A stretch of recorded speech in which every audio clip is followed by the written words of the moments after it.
ஆண்டவரும் இரட்சகருமாக இயேசு கிறிஸ்துவின் இனிய நாமத்தில் உங்கள் யாவருக்கும் அன்பின் வாழ்த்துக்களை தெரிவித்துக் கொள்கிறேன். அருமையான தெய்வ பிள்ளைகளே, இந்த new day new hope daily devotion மூலமாய் இந்த நாளில் கூட உங்களை சந்திப்பில் நான் மிகுந்த மகிழ்ச்சி அடைகிறேன். அல்லேலூயா. இன்றைக்கு கூட கர்த்தர் நமக்கு கொடுக்கிற வார்த்தை என்ன? ஏசாயா தீர்க்கதரிசன புஸ்தகம் 55ஆம் அதிகாரம் 11வது வசனம் கூட வாசிக்க கேட்போம். அப்படியே என் வாயிலிருந்து புறப்படும் வசனமும் இருக்கும், அது வெறுமையாய் என்னிடத்துக்கு திரும்பாமல் அது நான் விரும்புகிறதை செய்து நான் அதை அனுப்பின காரியம் ஆக்கும்படி வாய்க்கும். பாருங்க, இங்க ஏசாயா தீர்க்கதரிசி மூலமாய் இங்க ஆவியானவர் எவ்வளவு அழகா இங்க எழுதி வைத்திருக்கிறார். இங்க சொல்லப்பட்டிருக்கு, நான் அதை அனுப்பின காரியம் ஆகும்படி வாய்க்கும். அல்லேலூயா.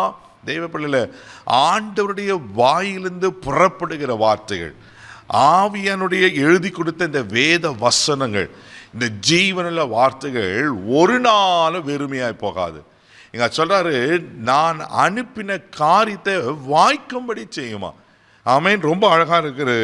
என் வாயிலிருந்து புறப்பட்ட வசனம் இருக்கும், அது வெறுமையாயின் இடத்தில் திரும்பாமல் நான் விரும்புகிறதை செய்து. அல்லேலூயா. ஆமென். நான் அதை அனுப்பின காரியமாகும்படி செய்யும் என்று ஆண்டவர் சொல்லுகிறார். அதுக்கு ஒரு உதாரணத்தையும் ஆண்டவர், ஒரு ஓமையை ஆண்டவர் சொல்றாரு. அதை ஏசாயா தீர்க்கதரிசன புஸ்தகம் 55ஆம் அதிகாரம் 10வது வசனத்தை கூட நம்ம வாசிக்க கேட்போம். மாரியும் உறைந்த மழையும் வானத்திலிருந்து இறங்கி அவ்விடத்திற்கு திரும்பாமல் பூமியை நனைத்து அதில் முளை கிளம்பி விளையும்படி செய்து விதைக்கிறவனுக்கு விதையும் புசிக்கிறவனுக்கு ஆகாரத்தையும் கொடுக்கிறது எப்படியோ. அல்லேலூயா. பாருங்க, எவ்வளவு அழகான ஒரு கம்பாரிசன் பாருங்க.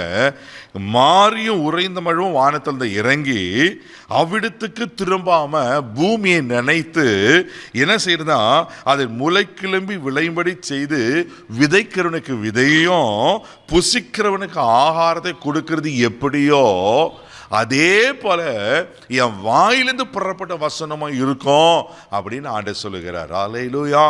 அது அந்த காரியம் வாய்க்கும்படி செய்யுமா. தேவ பிள்ளைகளே, ஆண்டவர் உங்களுக்கு என்னென்ன வாக்குத்தத்தங்களை கொடுத்திருக்கிறார். ஒருவேளை இந்த 2024வது வருஷத்துல இந்த வாக்குத்தத்தை ஆண்டவர் கொடுத்தாரு, இன்னும் நிறைவேறலையே கலங்கி கொண்டிருக்கீங்களா? தேவ பிள்ளைகளே, ஆண்டவர் உங்களுக்கு என்னென்ன தீர்க்க தரிசன வார்த்தைகளை சொல்லியிருக்கிறார், அந்த வார்த்தைகளை இன்னும் நிறைவேறலை கலங்கி கொண்டிருக்கீங்களா? நிச்சயமா அந்த காரியம் வாய்க்கும். அந்த வார்த்தைகள் பொய்யாகாது, அது ஜீவனுள்ள வார்த்தை. ஆமென். வானத்திலிருந்து மாரியும் பனியும் பெய்து பூமியை பலனை கொடுக்குமானா, தெய்வ பிள்ளையே, உங்க ஆண்டவர் சொன்ன வார்த்தை பொய்யாயிடுமா? ஒரு நாளும் பொய் ஆகாது. யோவான் சுவிசேஷம் 6ஆம் அதிகாரம் 63வது வசனம் கூட வாசிப்பீங்கன்னா அங்க அழகா சொல்லப்பட்டிருக்கோம். வாசிக்க கேட்போம். ஆவியோ உயிர்ப்பிக்கிறது, மாம்சமானது ஒன்றுக்கும் உதவாது.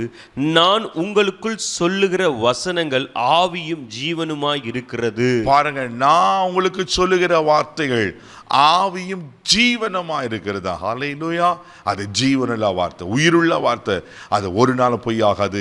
என்னென்னலாம் ஆண்டவர் உங்களுக்கு சொல்லியிருக்கிறாரோ, ஆவி அந்த வசனத்தின் மூலமா இப்படியெல்லாம் உங்களோட பேசியிருக்கிறாரோ, நீங்க அண்டர்லைன் பண்ணி வச்சு ஜெபம் பண்றீங்களே, நீங்க டைரியில எழுதி வச்சு ஜெபம் பண்றீங்களே, கர்த்தர் வார்த்தை ஒரு நாள் வெறுமையாக போகாது. அதை சொன்னதை அவர் நிறைவேற்றுவார். அந்த காரியங்கள் வாய்க்கும். விசுவாசமா இருங்க, தைரியமா இருங்க. ஆண்டவர் நிச்சயமா அது செய்து முடிப்பார். இந்த நம்புறீங்களா அதே பிள்ளையில? இதை நம்புங்க. ஆண்டவர் சொன்ன வார்த்தைகள் உங்கள் வாழ்க்கையில் 100% நிறைவேறும். வேதத்தில் எத்தனையோ சம்பவங்களை பார்க்கலாம்.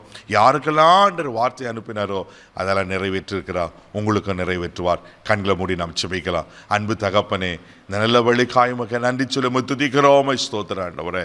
அப்பா உமக்கு ஸ்தோத்திரம்.